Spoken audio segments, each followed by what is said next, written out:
Hi, my name's Christy. I live in this bus with my two dogs, Bodie and Izzy. It is a 2009 GMC Duramax. It has about 125,000 miles on it. I'll show you around. I'll take you on some of the upgrades on the outside. I put this table on. I'm a graphic designer, so I kind of drew it up on my computer one day when I was like bored, painted it onto a table. So it's on hinges. It just flips up, so it's pretty simple. Here on the back side, I have a ladder that leads to my deck. This ladder is probably something I had the most help with on my whole entire build. My dad helped me, so I'm really grateful for that. I put the deck on there like a week ago, so I've been really enjoying that. And then for solar, I have 400 watts of solar. So I have 2 solar panels, and then I do have a third solar panel that's only 100 watts. And I'm using that for like a backup power system. For my cab area, I kept everything pretty stock. I originally was gonna do the wood floor up here. I'm glad I left it the way it came because my dogs just track in like so much dirt and water, so it's almost like a mud room. One upgrade that I did do is a backup camera, which is a game changer. I would not go without a backup camera now. And then I also just keep like my dog's food, some of their toys. I keep all my window covers behind this seat. I guess one of the things I did do up here was added this grass wall, and then the doors that already came up here, I just added this pine on top with these doorknobs. Back up in here is just like towel storage. I didn't insulate any more up here than what already came, so it's kind of a nice like natural insulator. And then I do have like a cubby up here, and that has like all my sunscreen and some water bottles and stuff. For the kitchen, well, the main talking point that I usually get or compliment is my fridge. I love this fridge. It isn't 12 volt, but it doesn't pull like too much power for me in my system, and what I have is perfectly fine. I love the size. It's not too big, it's not too little since it's just me. And it does have a freezer. That was really important to me. I didn't want one of the little like box freezers that was a part of it. I wanted a separate freezer. As far as cabinets, that was the one thing I did not want to do, was build my own cabinets. So I got these, plus there's a third part of it and a cabinet over there from Habitat for Humanity for like $100. So I was pretty pumped about that. I originally wanted to do everything like secondhand or like already used, but with the timing of building this, that wasn't possible, so I did it where I could. This is like a pretty budget friendly build. I did not have a savings for this. I was just building with what I had. I was trying to look to save money anywhere I could. For the sink, I went with a really big, deep sink. I love this sink. It's black, so it matches my fixture. I kept open cabinets up here. I just wanted to keep it a little bit more open. And also, I was just building to my needs. I did this all by myself, and I did not know how to build upper cabinets. Now, after watching a lot of videos, I think I could do it, but I'm happy with the open cabinets. I just have like open cubbies up there for my dry food. I went with the classic mason jars under here. I'm really glad I did this though, because I went with smaller ones just because I didn't want it to really like block my view. This just helps with storage so much. So as unoriginal as it is, I love that. Fake plants to hide imperfections. I did not know how to find the angle. I didn't want to buy like the tool. Now I think I could probably get it a little bit more precise, but at the time, this worked for me. For my cabinets, the top one is just like silverware and dishware. The bottom one is a little bit of like my extra spices, my coffee mugs, my coffee maker, all the important things. And then the bottom one is like pots and pans and a couple of my glasses. With these drawers, like they aren't very large, but I like it because it keeps it to like just what I need. I don't have like too much, and I still have like enough. I wanted to keep everything kind of to like a minimal, and that's, I mean, I think that's one of the biggest reasons why people do like tiny living, is to live less and to live a little bit more simply. I love my kitchen setup. I'm not like a huge cook. So having like huge kitchen was not important to me. Underneath the sink is my air fryer, like conventional oven thing. That is a game changer. I just got that as a gift for my family for my birthday. and I love that. I have a blender and my camp top stove that I use to cook on, which I really like because it gives me more counter space and I can take it outside. And then I have my gray water tank, which is like 6 or 7 gallons. This backsplash tile is just like peel and stick tile off Amazon. I can be really indecisive, so I wanted something that wasn't super permanent, so if I changed my mind on the look that I wanted, it was an easy fix. That's why I didn't go with like real tile. I went with something a little bit more simple and something that if I change my mind, which will probably happen, I can change it. This is the other cabinet that I was talking about. This came in really handy. It's like thin, but it's pretty deep. In the top drawer is a little bit of just like vitamins and whatnot, and then everywhere I go, they usually, like if I stay at like state campgrounds or national parks or whatever, I've just kind of kept like all the pamphlets that they give you. Not sure what I'm going to do with them, but I guess it's like memories. The second drawer is kind of random things. It's not very organized, but it's things I kind of like tend to grab somewhat often. So I have like Velcro, batteries, my business cards, film for my Polaroid, some tape. I forgot I had this, but this is really exciting. Some sage. Bottom drawer is the most packed and is all of my dog's stuff. My dogs have a lot of medical problems and allergies, so this is filled to the brim with all their medication, kind of everything that they need. And then in the walkway over here is everything that I hang like for their collars and leashes. This build was kind of built around the dogs as well, and so that is why with my couch, I could not decide if I wanted a couch, if I wanted a dinette. For a second, I wanted to just keep it completely open. I went with this couch and I got it off Amazon, and I'm really happy I went with this right now because it's faux leather, and with how dirty my dogs get and the shedding and stuff, it's awesome because I can just wipe it down. And it lays out flat to a bed. If people stay with me, I had some of my friends and family stay in here when we went to a country concert, and it was just so nice to have the extra space. And there is space underneath for storage, but what I'm going to do is actually put this up on like blocks so it's a little bit higher so I can have a little bit more storage underneath. Under here for storage, I have extra solar panels, some reflectics that go in my back windows. I have my dog's like baby gate that I keep back here that I'll put up if I don't want them like getting outside, or if I'm not in here and I don't want them to be seen from the front. Some dog toys. I have all of my electronic and technology stuff and things that I need for work. And then in the back I do have some extra shoes and whatnot. And then behind this is actually more storage, and I keep like my book bags, like my hiking bag, my bag that I take to like take showers and go to the gym, and an extra blanket. One of the reasons why I did buy this exact bus, for one, because it was a diesel with good mileage, but mostly because it has that extra door that was for the wheelchair lift. I really wanted that door like at the foot of my bed, and because it made my whole building space completely flat. There's no like wheel bumps or anything I had to build around, so I feel like it was a really good solid like foundation to work off of. The only downfall is it is raised compared to like the front of the bus. I think it's probably like 6 to 8 inches, so it does make it a little bit shorter in here than some other school buses. I think it's around like 5'11", 6 foot right now. I'm only 5'3", 5'4", so it's not a problem at all for me, but it did make it a little bit shorter. It brings us to the hammock. I love this. So I originally bought this to have like outdoors. I could not find a way on like YouTube how people installed it and mounted it without not having their ceiling ripped out.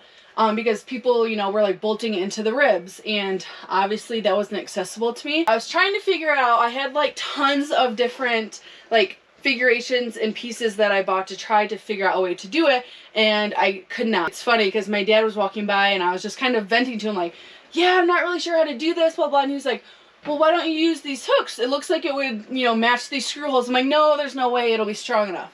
This is so strong, it's insane, and I love this. I use it often, a lot more often than I would have thought. This area I added on recently. It was just open space. I have an air conditioning unit that I use and travel with, just because my dogs, if I'm somewhere it's really hot, I need to have like AC for them. I installed this because I work remote and I obviously didn't have the dinette and I wanted some type of workspace, and I love this. It flips down on the same hinges that I used outside. And then for a seat, I have this storage bin that I took from the house I lived in as well. It works perfectly for me to like sit down and work, and I've been eating here and I just really love that I added this. It kind of like fills that need for a dinette for me, so I'm really happy with this. I also painted this on like one random night when I was feeling like creative and artsy. And since my bed is a little high, it's not easy for me just to like get into. I kind of have to like jump, so it's nice to have that bin to like crawl into bed. I kept my bed so high because I have so many outdoor toys that I needed the room. Under my bed I store my paddleboard, my kayak. Izzy has a dog stroller because she can't like go on long walks. I have a lot of stuff under there. It's chaotic. I'm trying to find a way to organize it better, but it holds everything I need. It also holds my 65 gallons of fresh water. I love having that much water. It's way more than I need. It lasts me like over a month, but it's nice because then I'm not having to fill up often. I do only have that small gray water tank, but that's a lot more easier to get rid of than filling up water all the time. I also have the open storage again above my bed. And then because I do have a full-size bed, there's extra space at the end of it. So at the front I did storage with a headboard, and all of that wood I was given to from a friend, so that was also something I didn't really have to pay for. All the wood along this side of the wall too my friend gave me, so I was really grateful because that saved a lot on cost of supplies as well. Of course, I have the green wall back here. I wasn't sure what I wanted to do with my walls because they were like pretty just like the plain stock the way it came for a while, and I wanted to add something without having to rip them out. So under my bed, this is access to storage, so I kind of keep things that I would need often, like my DeWalt vacuum and stuff. And this door, I used to have it covered with a blanket, and I'm glad I added this door. This was another thing that one night I just drew up on the computer, kind of like a landscape, and then painted it on. That was like a fun project to get me through the winter as well. These doors is some of the most important part of the bus. This one is my toilet. I originally was going to make this into a shower, and I changed my mind, and I do not regret it at all. So it houses my toilet and everything with that. I have the Sea Head composting toilet, and I love having a composting toilet. It is a little bit cheaper than some of the other composting toilets, but now that I've used it for a year, I wish I would have just made my own for way cheaper because it's really not complex. I love the toilet. I just would recommend making your own. Behind this door is my closet and my power system. It's a lot more full than I'm proud to admit. I added these like storage cubbies. I got these off Amazon, and these are the things I just use often. Up here is some other like self-care things that I don't use as often. I have a whole cubby for my bathing suits, all of my hanging storage, and then this is like my workout gear, my hiking gear, and then down below is my power station.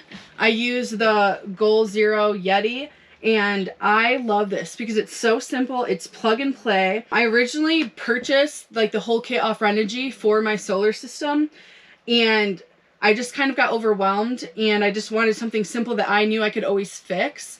So I went with this, and I love it. It's worked great for me so far. It's probably not as powerful as like a system that you can make on your own, but it works for me because the only things I'm powering are my electrical outlets, my water pump, my fan, in my fridge, and I only have 3 outlets. All my lights are battery operated or they plug into my outlet. I'm not running a whole lot. I wanted to keep this simple because things break, and if they broke, I wanted to know how to fix them, or I didn't want to be like totally screwed if something broke. In my bathroom, I have the shelf that I made for my toilet paper. I have like the trash can. Also, this toilet paper holder I had made for me from a girl that lives in her van, and it is super cute. On this side I have some artwork, and this picture my sister had made for me as a Christmas present, and it's me and the 2 dogs, and she gave me this as kind of a gift when I was like working on the bus. And then this is something I made. I went through a phase where I was making a ton of artwork with spackle, and so I just added it here as well. And then my mirror. I knew I wanted a full-length mirror. I went a couple months without one. It was just something that I wanted. So I bought this cheap mirror from Target. It was like $5. And then everywhere I go, I like grab crystals or rocks or shells. And so that's what I wanted to add to this. Some of these, like the rose quartz is purchased, but a lot of like the sea glass is from when I was stationed in Guantanamo Bay in Cuba when I was in the Navy. I have like amethyst that someone gifted me. Just keep adding to it. And so this is kind of like a memory piece for me, and I just really love having it. So what got me into bus life? Well, it first started when I was getting out of the Navy quite a few years ago now. I knew I wanted to work from anywhere. I wanted a remote job. I was pretty creative, and I had started an online business with fitness, and I found myself having way more fun like designing my website and the graphics and stuff. And I took a graphic design class in high school, so that led me going to an art institute and design school and getting my degree in graphic communication design. During COVID, I think, which is what brought quite a few people to bus life, van life, the nomadic life. I had to leave the city and the house I was living in and going to school and come back to my parents' house. And I saw my friend, I was stationed with her years before, and we had kind of stayed in contact, and I saw that she had posted her and her partner, who I was also stationed with, and they're like my best friends now. They had purchased an RV and they were renovating it, and I was like, oh my gosh, that's really cool. And so I was talking to her, and she told me they're moving into it full time. I was instantly inspired, and they're one of the main reasons that really got me into this. So that night I was up till like 4 in the morning. I dove deep into YouTube videos and doing research and on Facebook Marketplace, and I was just looking for something that was in my budget. I was first looking at RVs and whatnot. Well, long story short, I came across a bus that was in my budget that was converted. I wanted no part of buses. When I was watching the tiny home tours, they were just the massive like 40-foot buses that people had to build out themselves, and I wanted no part of that. I wanted something that I could redo in the inside easily, quickly, that I didn't know, I had not even used like a power tool. And so I wanted no part of buses. Well, when I came across it on Facebook and it was close to my house and it was in my budget, I was like, I'll just go look at it. I've never really been in, it was a short bus. I'd never really been in a smaller bus, and I kind of wanted to get the feel of even the dimensions, so I knew what size like RV I wanted. When I met him, I was instantly like turned on to Skoolies. When I was leaving and I told him I'd get back to him, he was like, well, just to let you know, like this is what my dad does, is he buys buses. He worked at a church and he buys buses from the school district. And he's like, if you want to go check them out, let me know. And I was like, okay, I kind of wrote it off.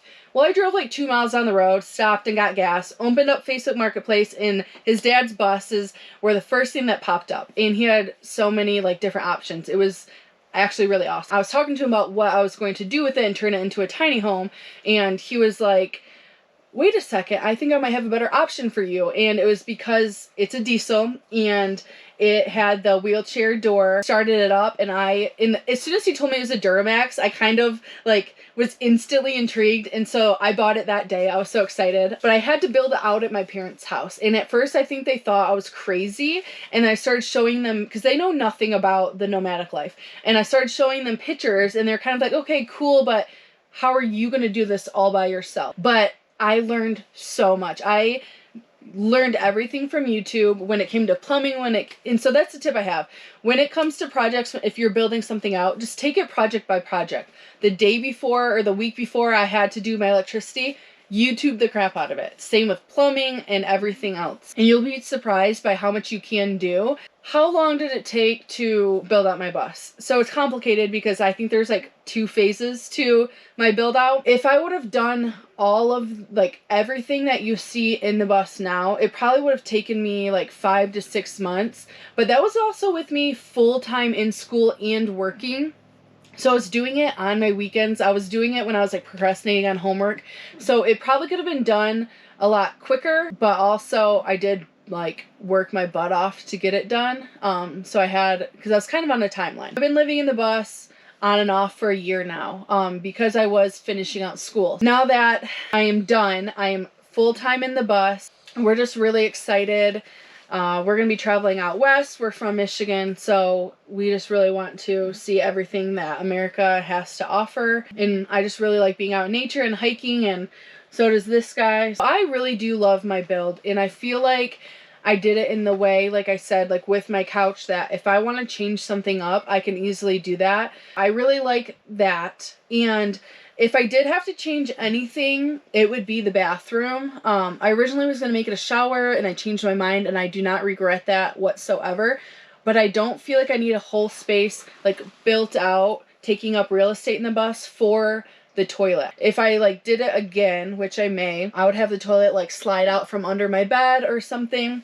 And I would probably keep this all here and have it more for like storage and closet space, or even pantry for the kitchen. It's like the one regret I have. Yeah, I think that's all. I mean, I always look around and see things I want to change and add, and I think that's just with having a tiny home and enjoying like designing and creating and stuff. I will say I think the favorite part of my build is the rooftop deck.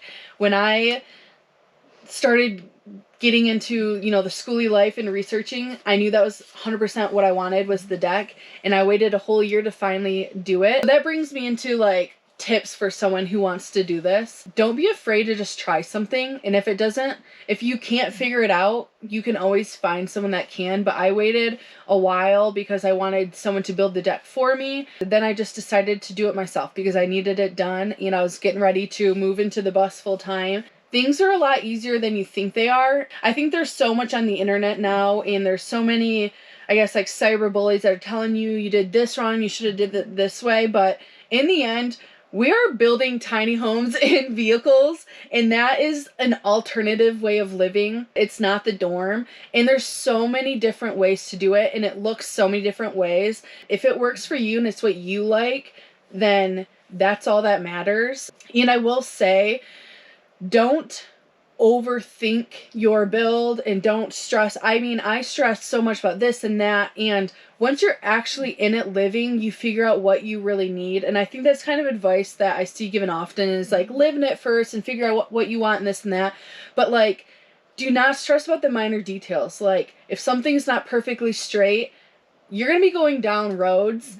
It's okay. Like, it's okay to not have it perfect. I think one thing with my build that I regret a little bit is I was just so like gung-ho, like wanting to get it done, that if things didn't go right, I really let it like stress me out or like kind of get me down. My advice is just to really like enjoy the process and document it, because I'll look back at pictures. I did not document my build very well, but I will look back at some pictures and be like, oh my gosh, like I can't believe I came this far. And it's just really good memories. Just like be easy on yourself and like have fun with it. Part of living in a tiny home is living a little bit more simple and just kind of being a little bit more present and enjoying life. And so that's just one of my favorite things about living in the bus, is my life has slowed down quite a bit. I mean, a lot more present, and life is just like really beautiful when you slow down and you're able to like really look at the things around you and the things that are important.